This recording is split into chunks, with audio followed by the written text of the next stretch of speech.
चला जास्त क्लॅरिटी मध्ये नाही सांगणार.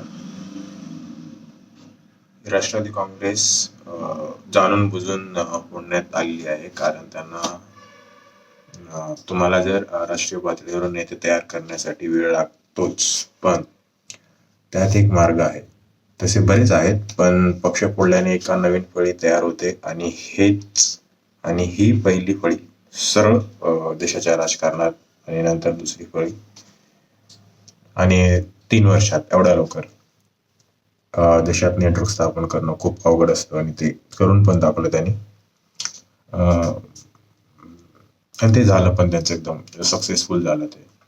ते म्हणतात ना, पवार साहेबांमध्ये गुणवत्ता असताना पण पंतप्रधान का नाही झाले, त्याचे कारण पण हेच, आणि हेच तर गुणसूत्र आहे या देशाच्या राजकारणाचे, हिंसक न होता.